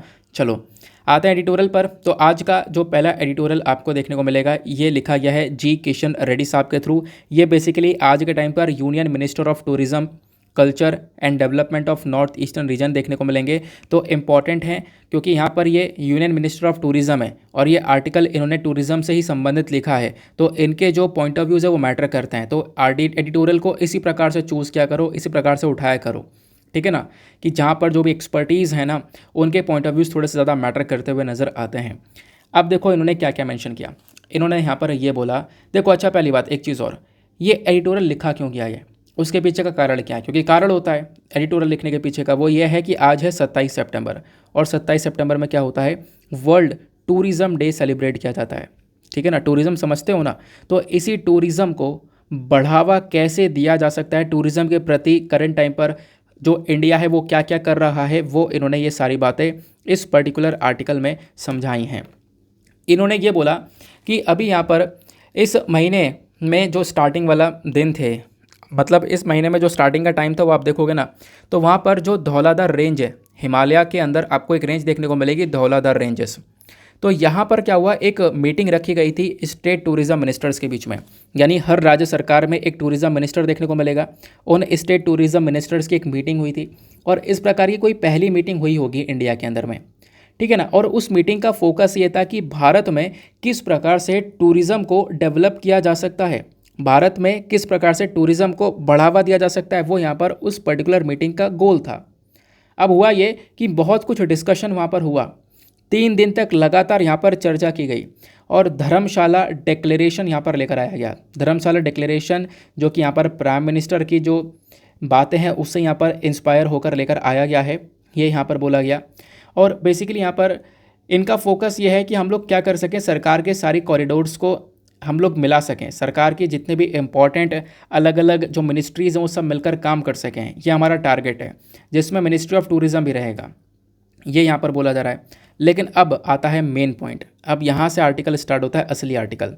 इन्होंने ये बोला कि देखो भैया आज है 27 सितंबर और आज है वर्ल्ड टूरिज़्म डे, और ये काफ़ी ज़्यादा खुश हैं इस चीज़ को शेयर करते हुए कि जो धर्मशाला डिक्लेरेशन है इसका मकसद ये है कि भारत का जो कंट्रीब्यूशन है ग्लोबल टूरिज़्म में, जो दुनिया भर में टूरिज़्म हो रहा है, दुनिया भर में टूरिस्ट जाते हैं एक पर्टिकुलर कंट्री से दूसरे पर्टिकुलर कंट्री में घूमने के लिए, तो जो ग्लोबल टूरिज़्म है ना, इस ग्लोबल टूरिज़्म में भारत का भी एक काफ़ी अच्छा कंट्रीब्यूशन है।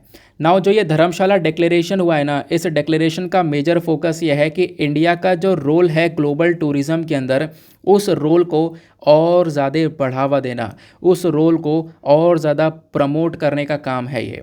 इनफैक्ट यहाँ पर ये बोलते हैं कि अभी जो 2019 में इंडिपेंडेंस डे का सेलिब्रेशन हुआ था, 2019 में आपको पता होगा हर इंडिपेंडेंस डे पर हमारे प्राइम मिनिस्टर स्पीच देते हैं, तो इस बार 2019 में भी आपको पता होगा पीएम मोदी ने एक स्पीच दी थी और उसके अंदर यहाँ पर ये बोला था कि अगर मतलब हर एक भारत के नागरिक को ऊपर जोर दिया था और उनसे बोला था कि भैया अगर आप लोग अफोर्ड कर सकते हो हमारे कंट्री में ट्रैवल करना, मतलब हर एक भारत नागरिक से बोला यह गया था उनके थ्रू 2019 में कि अगर आप अफोर्ड कर सकते हो ट्रैवल करना पूरे इंडिया में तो आप ट्रैवल करो, एटलीस्ट 2022 तक 15 जगह को ट्रैवल कर लो, 15 जगह को विजिट कर लो, ऐसा पीएम ने बोला था। कब बोला था? 2019 में, कि भाई 2022 तक 15 लोकेशन को विजिट कर लो। लेकिन हुआ क्या, 2019 के लास्ट में ही कोविड-19 आ जाता है, कोविड-19 जो कि एक बहुत बड़ा चैलेंज बनकर आया और इसकी वजह से टूरिज़्म वगैरह कुछ भी यहाँ पर नहीं हो पाया था। आपको पता होगा टूरिज़्म वगैरह सब कुछ पिट गया था। फिर यहाँ पे बोला जा रहा है जो टूरिज़्म मिनिस्ट्री है ना, ये बेसिकली एक स्ट्रैटेजी के साथ में आए, एक एक्शन प्लान के साथ में आए। इनका फोकस ये है कि हम लोग और भी बहुत सारे इंडियंस को एंकरेज करें ताकि वो इंडियंस ट्रैवल करें, यहाँ पे इंडिया के अंदर घूमें और यहाँ पर हमारा एक गोल है एक भारत श्रेष्ठ भारत का, आपको पता होगा, जहाँ पे हमारा फोकस है कि लोग एक जगह से दूसरी जगह पर जाएं, वहाँ पर इंटरेक्ट करें, एक दूसरे को समझें, तो वो टूरिज़्म से हो सकता है। टूरिज़्म से क्या होगा, लोग एक पर्टिकुलर जगह से दूसरे पर्टिकुलर जगह पर, एक राज्य से दूसरे राज्य में जा रहे हैं घूमने के लिए, वहाँ पर लोगों से मिलेंगे, वहाँ पर जो मेल वेल होगा उससे यहाँ पर क्या होगा, इंटरेक्शन बढ़ेगा, म्यूचुअल अंडरस्टैंडिंग यहाँ पर बढ़ेगी। इससे जो हमारा एक भारत श्रेष्ठ भारत है ना, ये पर्टिकुलर गोल भी अचीव होता हुआ नजर आएगा, ये यहाँ पर राइटर मेंशन करते हैं। फिर इन्होंने ये बोला rethinking and re imagining tourism, यानी कि अब इन्होंने यहाँ पर दूसरे पॉइंट पर आ चुके हैं। ये पैरा हमने समाप्त किया, दूसरे पैरा पर हम लोग आ चुके हैं। अब ये बोलते हैं टूरिज़्म एक ऐसा सेक्टर है जो कि कोविड-19 से बुरी तरह से हिट हुआ। इंडियन गवर्नमेंट ने, आप देखोगे, इस कोविड-19 के चक्कर में बहुत सारा सपोर्ट प्रोवाइड करवाया अलग अलग जगह को। जो यहाँ पर emergency credit line guarantee scheme होता है, जिसको हम लोग ECLGS के नाम से भी जानते हैं, तो emergency credit line guarantee scheme को रिसेंटली यहाँ पर बढ़ा दिया गया। इसमें बोला गया था हम लोग 4.5 लाख करोड़ रुपए के आसपास पैसा खर्चेंगे, लेकिन यहाँ पर पिछले कुछ दिन पहले यहाँ पर इसमें 50,000 करोड़ बढ़ा दिए गए हैं। तो बोला ये जा रहा है कि emergency credit line guarantee scheme के तहत 5 लाख करोड़ रुपए खर्चे जाएंगे, ताकि जो अलग अलग एंटरप्राइज हैं, होटल्स हैं, रेस्टोरेंट्स हैं, मैरिज हॉल हैं, ट्रैवल एजेंट है, टूर ऑपरेटर है, एडवेंचर है, इसको हम लोग प्रमोट कर सके, इस पे भी यहाँ पर ये पैसा खर्चा जा रहा है। ठीक है ना। तो मतलब आप देखोगे कि हम लोग टूरिज़्म के ऊपर इन्वेस्टमेंट इंक्रीज़ कर दिए हैं। कोविड-19 के बाद में टूरिज़्म को लेकर कदम लेना स्टार्ट हो चुका है, क्योंकि टूरिज़्म बुरी तरह से अफेक्ट हो चुका था कोविड के समय पर। साथ ही साथ में अभी रिसेंटली आपको पता होगा मिनिस्ट्री ऑफ टूरिज़्म ने क्या कदम उठाया है, एक ड्राफ्ट नेशनल टूरिज़्म पॉलिसी 2022 को लेकर आए हैं। ठीक है ना। ये ड्राफ्ट नेशनल टूरिज़्म पॉलिसी 2022 जो है ना, इसका मेजर फोकस यही है कि इंडिया के अंदर टूरिज़्म का डेवलपमेंट हो, टूरिज़्म इंडस्ट्रीज़ को सपोर्ट करें, टूरिज़्म सपोर्ट को यहाँ पर मजबूत किया जाए, ये इसका गोल है। आज के टाइम पर अगर आप लोग देखते हो तो बोला ये जा रहा है कि जो टूरिज़्म है, ये टूरिज़्म एक बहुत बड़ा इकोनॉमिक डेवलपमेंट की तरह रोल प्ले कर सकता है इंडिया के लिए। इसी के लिए ये नेशनल टूरिज़्म पॉलिसी को लेकर आया गया। इस पॉलिसी का मकसद यहाँ पर यह है कि हम लोग चीज़ों को डिजिटाइज़ करें, नए नए इनोवेशन टेक्नोलॉजी के ऊपर काम करें। इस नेशनल डिजिटल टूरिज़्म मिशन के तहत ये जो पॉलिसी है, ये एक अलग से इम्पोर्टेंस देती है किसको, प्राइवेट सेक्टर पार्टिसिपेशन को। किसको देती है, प्राइवेट सेक्टर पार्टिसिपेशन को। यानी कि इस टूरिज़्म पॉलिसी का मकसद है कि जो भी यहाँ पे हमारी गवर्नमेंट है, गवर्नमेंट के साथ में प्राइवेट भी आ जाए, जिसको हम लोग बोलते हैं PPP के नाम से, पब्लिक प्राइवेट पार्टनरशिप। गवर्नमेंट और प्राइवेट दोनों साथ में मिलकर काम करेंगी तो यहाँ पर ज़्यादा बेहतर तरीके से काम हो पाएगा। अब फिर राइटर ने यहाँ पर मेंशन किया कि देखो, इस काम को बढ़ावा मिल सकता है कैसे, G20 प्रेसिडेंसी के तहत। अब इसका मतलब क्या है, इसको समझते हैं। यहाँ पर बोला गया कि अब की बार इंडिया के पास में एक अपॉर्चुनिटी भी है कि हम लोग अपने टूरिज़्म डेस्टिनेशन को भरपूर मात्रा में बढ़ा सकें। कैसे, तो अब की बार आपको पता होगा जो G20 की प्रेसिडेंसी है, दिसंबर 2022 से लेकर नवंबर 2023 तक जो G20 कंट्रीज़ है ना, इनकी प्रेसिडेंसी एक पर्टिकुलर कंट्री से दूसरे पर्टिकुलर कंट्री के हाथ में जाती है। तो इस बार की 2022-23 की प्रेसिडेंसी भारत के हाथ में है, और इंडिया जो अपना गोल है अतिथि देवो भव, इसको चला सकता है। अभी जो ये G20 प्रेसिडेंसी भारत के हाथ में है ना, तो इसकी चक्कर में इंडिया में बहुत मीटिंग्स होने वाली है, 200 से ज़्यादा मीटिंग्स होने वाली है। बहुत सारे इंपॉर्टेंट पर्सनैलिटीज़, यूरोपियन यूनियन के कंट्रीज़, इंपॉर्टेंट लोग, फाइनेंस मिनिस्टर्स, बैंक्स मिनिस्टर, ठीक है ना, प्राइम मिनिस्टर्स, ये सब लोग यहाँ पर इंडिया में ट्रैवल करेंगे। तो इसके तहत हम लोग क्या कर सकते हैं, टूरिज़्म को और ज़्यादा प्रमोट कर सकते हैं, ऐसा यहाँ पर बोला जा रहा है। ठीक है ना। तो ये बात यहाँ पे रखी जा रही है। तो मिनिस्ट्री ऑफ टूरिज़्म ने यहाँ पर प्लान किया है कि हम लोग बाकी सारी मिनिस्ट्रीज़ के साथ में काम करेंगे, और जैसे कि जो वीज़ा हो गया, वीज़ा के अंदर कुछ चेंजेस लेकर आएंगे, है ना, ताकि जो लोग हैं वो आराम से हमारे कंट्री के अंदर आएँ अगर घूमने आ रहे हैं तो। प्लस ईज़ ऑफ ट्रैवल, यानी ट्रैवलिंग के अंदर जो भी दिक्कत है वो सारी दिक्कतें ख़त्म करी जाएंगी। ट्रैवल फ्रेंडली एनवायरनमेंट बनाया जाएगा कि जो लोग हैं ना वो आराम से ट्रैवल कर सके पूरे कंट्री के अंदर, क्योंकि ट्रैवलिंग अगर आसान होगी तभी टूरिज़्म बढ़ सकता है। आपको पता है, अगर एक जगह से दूसरी जगह पर जाना आसान होगा तभी टूरिज़्म को यहाँ पर एक बढ़ावा मिल सकता है। क्लियर हो गया। फिर एट द लास्ट यहाँ पर राइटर मेंशन करते हैं हमारे गोल्स को। गोल क्या है हमारे? देखो पिछले कुछ महीनों में जो भी हमारे टूरिज़्म इंडिसेस देखने को मिलते हैं उन सभी इंडिसेस के अंदर हमारी रिकवरी नज़र आई है। 2024 तक हम लोग बहुत अच्छे से रिकवर कर सकते हैं। देखो कोरोना से पहले जो टूरिज़्म था वो हम लोग धीरे धीरे अचीव कर रहे हैं। अभी पूरा वैसा तो नहीं आ पाया है, लेकिन धीरे धीरे हम लोग उसी कगार पर, उसी लाइन पर आ रहे हैं। लेकिन यहाँ पर 2023 तक, 2030 2030 तक यहाँ पे बोला ये जा रहा है कि इंडिया लगभग 7 से 9% के आसपास ग्रोथ रेट देख सकता है टूरिज़्म के अंदर में। हम लोग टूरिज़्म के प्रति बहुत ज़्यादा कंट्रीब्यूशन दे सकते हैं, ऐसा यहाँ पर बोला जा रहा है। जो कंट्री के अंदर आपको पता होगा ना, दुनिया भर के अंदर जो भी जीडीपी कंट्रीब्यूशन हो रहा है ना टूरिज़्म को लेकर, इंडिया एक बहुत बड़ा कंट्रीब्यूटर यहाँ पर बन सकता है। 2047 तक हम लोग दुनिया का बेस्ट टूरिज़्म डेस्टिनेशन बन सकते हैं, ऐसा यहाँ पर बोला गया है 2047 तक, ठीक है ना। ये बात यहाँ पर बताई गई है। हालांकि कल भी मैंने आपके साथ में एक ऐसी आर्टिकल डिस्कस किया था टूरिज़्म से संबंधित, वही चीज़ यहाँ पर मेंशन की जा रही है। तो आई होप आपको क्लैरिटी मिल चुकी है। अब टूरिज़्म से ही संबंधित कुछ और इम्पॉर्टेंट इनिशिएटिव्स हैं वो आप लोग ज़रूर से ध्यान रख सकते हो, जैसे कि मैं आपको बता देता हूँ। इनिशिएटिव में सरकार ने इनिशिएटिव उठाए हैं, जैसे स्वदेश दर्शन स्कीम हो गया, प्रसाद स्कीम हो गया, है ना। उसके बाद में यहाँ पर बुद्धिस्ट कॉन्क्लेव हो गया, देखो अपना देश इनिशिएटिव हो गया। ये कुछ ऐसे इंपॉर्टेंट इनिशिएटिव्स हैं जो कि भारत में टूरिज़्म को प्रमोट करने का काम करते हैं। आई होप आपको क्लियर हो चुका है। कल भी मैंने आपको इस टूरिज़्म के बारे में ये सारी बातें ऑलरेडी पढ़ाई थी, याद आ रहा होगा आपको, ठीक है ना। चलो आते हैं नेक्स्ट एडिटोरियल की तरफ। नाउ यहाँ पर आता है एक बहुत important editorial, a push for the semiconductor industry. देखो सेमीकंडक्टर इंडस्ट्री की तरफ भारत पूरी तरह से आज के टाइम पर जोर दे रहा है। क्यों? क्योंकि सेमीकंडक्टर एक बहुत इंपॉर्टेंट चीज़ है। कितनी इंपॉर्टेंट चीज़ है मैं आपको समझाता हूँ। आप जो मोबाइल फ़ोन यूज़ कर रहे हो, लैपटॉप यूज़ कर रहे हो, टैबलेट यूज़ कर रहे हो, घर के अंदर जो भी इलेक्ट्रॉनिक डिवाइस आपको देखने को मिलेगा, सभी चीज़ के अंदर एक सेमीकंडक्टर चिप लगता है। एक चिप लगता है जो कि उस सेमीकंडक्टर से बन रहा है, ठीक है ना। तो मतलब जितनी भी चीज़ें, इनफैक्ट आप कार वगैरह देखोगे या कुछ भी देखोगे, बल्ब देखोगे, सभी के अंदर सेमीकंडक्टर का इस्तेमाल किया जा रहा है। मतलब सेमीकंडक्टर हर जगह पर है, हर जगह पर इतना इम्पॉर्टेंट रोल सेमीकंडक्टर का बन चुका है। पता दिक्कत क्या है? दिक्कत यह है कि भारत आज के टाइम पर सेमीकंडक्टर का प्रोडक्शन करता ही नहीं है। हम लोग सेमीकंडक्टर परचेज़ करते हैं ताइवान से, अलग अलग देशों से हम लोग इंपोर्ट करते हैं। तो वही चीज़ यहाँ पर आज के टाइम पर रिजॉल्व करने के ऊपर जोर दिया जा रहा है। बोला यह जा रहा है कि हम लोग सेमीकंडक्टर को भारत के अंदर ही प्रोड्यूस करेंगे। अभी मैं आगे डिटेल से लेकर चलूँगा, लेकिन उससे पहले सेमीकंडक्टर के बारे में जान लेते हैं। आखिरकार सेमीकंडक्टर होता क्या है, इसका रोल क्या है, प्लस यहाँ पर ये बनता कैसे है, वो बातें पहले जान लेते हैं, फिर उसके बाद आगे की कहानी कवर करेंगे, क्योंकि ये बेसिक पढ़ना बहुत ज़्यादा इम्पॉर्टेंट हो जाता है। नाउ सेमीकंडक्टर की जब हम लोग बात करते हैं तो सेमीकंडक्टर वो मटेरियल हैं जिसके अंदर इलेक्ट्रिसिटी की कंडक्टिविटी देखने को मिलती है। अब ये क्या मतलब हुआ? सेमीकंडक्टर वो मटेरियल है जिसके अंदर इलेक्ट्रिसिटी फ्लो हो सकता है। तो आप कहोगे कि अभी भी समझ में नहीं आया, चलो कोई बात नहीं, मैं आपको अभी समझाता हूँ। देखो जब हम लोग बात करते हैं सेमीकंडक्टर की ना, तो आप इसको कंपेयर करो दो चीज़ों से। एक तो होता है कंडक्टर और एक होता है इंसुलेटर, और बीच में आता है सेमीकंडक्टर। इसका मतलब क्या है?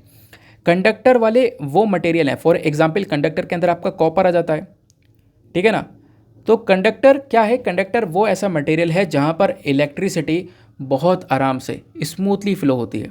फॉर एग्जांपल ये कॉपर का वायर है, अब यहाँ से आप लोग इलेक्ट्रिक करंट फ्लो करोगे तो वो करंट पहुँच जाएगा यहाँ कोने तक, ठीक है ना, आराम से पहुँच जाएगा। कॉपर वायर तो एक बेस्ट वायर होता है, तो इलेक्ट्रिसिटी तो यहाँ पर बहुत आराम से जाती है।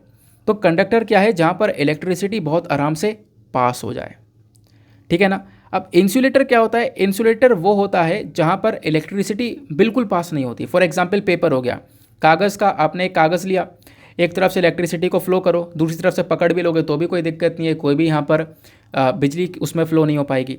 वैसे ही ग्लास हो गया, शीशा हो गया, है ना। तो ये कुछ ऐसी चीज़ें हैं, यानी इंसुलेटर क्या होता है? जहाँ पर इलेक्ट्रिसिटी कंडक्ट नहीं हो पाती, इसकी कंडक्टिविटी बहुत बेकार होती है। कंडक्टर्स क्या होते हैं? जो कि बहुत ज़्यादा करंट को कंडक्ट कर सकते हैं। इंसुलेटर करंट को कंडक्ट नहीं करते, और जो कंडक्टर होते हैं वो बहुत अच्छी तरीके से करंट को कंडक्ट करते हैं, बहुत अच्छी तरीके से करंट को फ्लो करते हैं। ये बात हो गई, ठीक है। अब आप कहोगे दोनों समझ में आ गए। अब सेमीकंडक्टर क्या होता है? अब कंडक्टर फ्लो कर, यहाँ पे करंट फ्लो होता है, इंसुलेटर यहाँ पे करंट फ्लो नहीं होता है। लेकिन सेमीकंडक्टर इनके बीच में आता है। इसका मतलब क्या है? सेमीकंडक्टर वो मटेरियल है जहाँ पर करंट फ्लो होता तो है लेकिन उसको हम लोग कंट्रोल कर लेते हैं, ठीक है ना। वो कंट्रोलेबल होता है, उसको कंट्रोल किया जा सकता है, वो बेसिकली सेमीकंडक्टर आता है। सेमीकंडक्टर जैसे कि सिलिकॉन हो गया, जर्मेनियम हो गया, ये सारे के सारे सेमीकंडक्टर्स हैं। यहाँ पे करंट आप छोड़ोगे लेकिन उसको कंट्रोल कर सकते हो, ठीक है ना। अब सेमीकंडक्टर्स में क्या क्या चीज़ें होती हैं? सिलिकॉन होता है, जर्मेनियम होता है, गैलियम आर्सेनाइड होता है, कैडमियम सेलेनाइड होता है। ये सारे के सारे सेमीकंडक्टर्स आपको देखने को मिलेंगे। इसमें से जो सबसे ज़्यादा न्यूज़ में रहता है वो है सिलिकॉन। आपको रॉ सिलिकॉन, कच्चा सिलिकॉन ऐसा देखने को मिलेगा।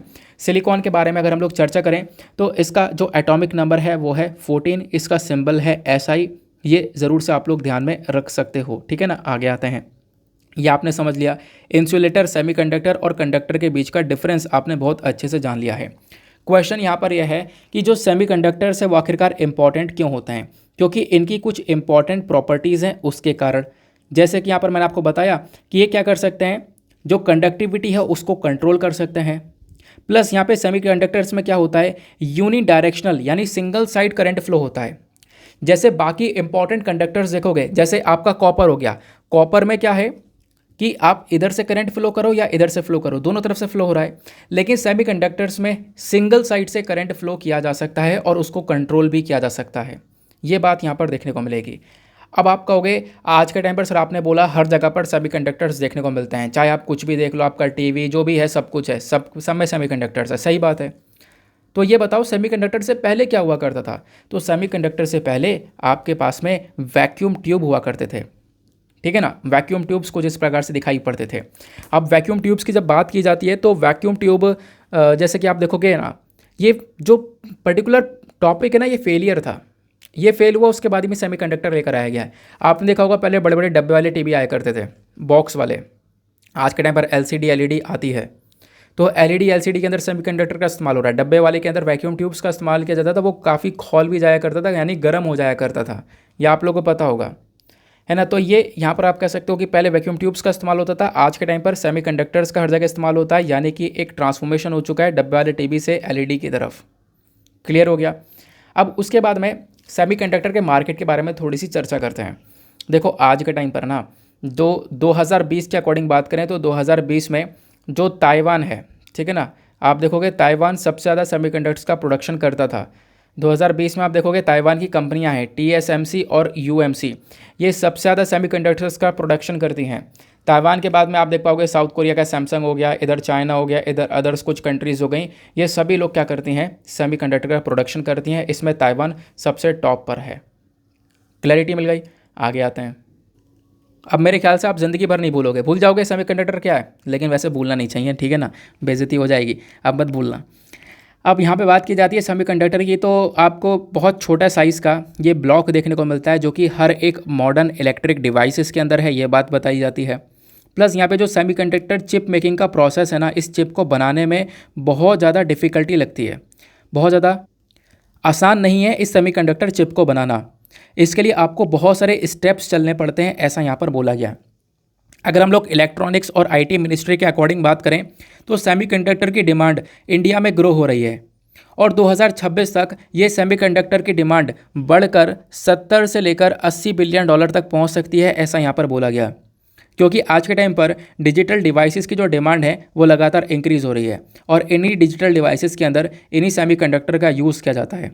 तो ये जो नया पॉलिसी, नया स्कीम हम लोग इस्तेमाल कर रहे हैं वो ये है कि हम लोग सेमीकंडक्टर को भारत के अंदर डेवलप करेंगे। इसके लिए ताइवान का भी हम लोग को सपोर्ट मिल रहा है। आपको पता होगा जो वेदांता है और जो ताइवानीज चिप मेकर फॉक्सकॉन है, इन्होंने अभी एक मेमोरेंडम ऑफ अंडरस्टैंडिंग साइन किया है और उस अंडरस्टैंडिंग के तहत ये बोला गया है कि लगभग 1,54,000 करोड़ रुपए का सेमीकंडक्टर प्लांट लगाया जाएगा गुजरात के अंदर में। फिर यहाँ पर मतलब इसके ऊपर तो चर्चा हो ही रही है वैसे तो। फिर उसके बाद में कुछ और भी प्रोजेक्ट्स आपको देखने को मिलेंगे जो कि अनाउंस करे गए। $3 बिलियन का प्लांट लगाया जाएगा कर्नाटका में, $3.5 बिलियन का लगाया जाएगा तमिलनाडु में। ये अलग अलग प्लांट्स लगाए जाएंगे जो कि सेमीकंडक्टर्स का प्रोडक्शन इंडिया में करेंगे। और इसके लिए आपको पता भी होना चाहिए, भारत सरकार ने पिछले साल डिज़ाइन लिंक्ड इंसेंटिव स्कीम को स्टार्ट किया था। यहाँ पे बोला गया था सेमीकंडक्टर का जो भी डिज़ाइन लेकर आएगा, जो भी डिज़ाइन तैयार करेगा, उसके बदले में सरकार उनको इंसेंटिव्स प्रोवाइड करवाएगी। तो इस प्रकार से भी सेमीकंडक्टर को इंडिया के अंदर प्रोड्यूस करने के ऊपर बहुत ज़्यादा जोर दिया जा रहा है। उसके पीछे का एग्जाम्पल या रीज़न मैं आपको बता ही चुका हूँ, क्योंकि डिमांड बहुत तेज़ी से ग्रो हो रही है और आने वाले टाइम पर सेमीकंडक्टर का एक जो मार्केट है वो एक बहुत बड़ा मार्केट की तरह देखने को मिलेगा। That is why current time पर भारत सेमीकंडक्टर के ऊपर फोकस कर रहा है और सेमीकंडक्टर इंडस्ट्री को एक पुश मिल रहा है। ठीक है ना, ये बात क्लियर हो गई। चलो फिर आगे आते हैं। देखो, मैं एक बात आपसे ये कहना चाहता हूँ कि बहुत सारे लोग कमेंट्स भी करते रहते हैं, मैसेजेस भी करते रहते हैं, सर इस पर्टिकुलर कोचिंग के आर्टिकल कवर कर दिया करो, विजन आईएएस के यहाँ पर जो करंट अफेयर हैं वो भी कवर कर दिया करो, कि एडिटोरियल्स अच्छे आते नहीं हैं और उनसे ज़्यादा इंपॉर्टेंट यहाँ पर हमारे विजन आईएएस के करंट अफेयर हो जाते हैं। काफ़ी सारे ऐसे मैसेजेस आते हैं। तो आप लोग यहाँ पर चाहते हो क्या कि विजन आईएएस के भी करंट अफेयर इंक्लूड करे जाएं, मतलब कि अलग अलग कोचिंग मटेरियल क्या है, क्योंकि किसी नाम लेकर करेंगे तो फिर डेफिनेटली स्ट्राइक यहाँ पर आ सकती है। तो दैट इज़ वाई यहाँ पर अपनी तरफ से उसको मैनेज करना पड़ेगा। ठीक है ना, मतलब अपनी तरफ से कंटेंट को रेडी करना पड़ेगा। तो काफ़ी सारे कमेंट्स हैं, शायद आप लोग भी चाहते होंगे कि इस प्रकार से करंट अफेयर को भी इसमें इंक्लूड कर दिया जाए। चाहते हो तो बता देना नीचे कमेंट सेक्शन में। मैं अपनी कोशिश कर सकता हूँ कि हाँ, डेली बेसिस पर थोड़ा सा वीडियो लेंदी हो जाएगा, बट हाँ, इंपॉर्टेंट कोचिंग मटेरियल भी कवर हो जाएगा। एडिटोरियल तो हम ले ही रहे हैं, बाकी छोटे आर्टिकल भी ले रहे हैं, अलग न्यूज़पेपर से आर्टिकल भी ले रहे हैं। बाकी आप लोग यहाँ पर अपनी राय बता सकते हो। डेली मेंस आंसर राइटिंग भी चल रही है, वोकेबलरी सेशन भी हो रहा है, प्रीलिम्स का क्वेश्चन भी हो रहा है। ठीक है, वो सारी चीज़ें हो रही हैं एक वीडियो के माध्यम से। तो एक वीडियो के माध्यम से काफ़ी सारी चीज़ें मिल जाती हैं। तो आप लोग यहाँ पर प्रॉपरली चीज़ों के ऊपर थोड़ा सा फोकस करते हुए चलो, तो डेफिनेटली आपको भी रिजल्ट मिलेगा। चलो आते हैं फिलहाल हम लोग अपने अगले एडिटोरियल की तरफ। जो नेक्स्ट एडिटोरियल है आपको वो ये देखने को मिलेगा। अब ये वाला एडिटोरियल बात करता है किस चीज़ के बारे में, होम एंड अब्रॉड के बारे में।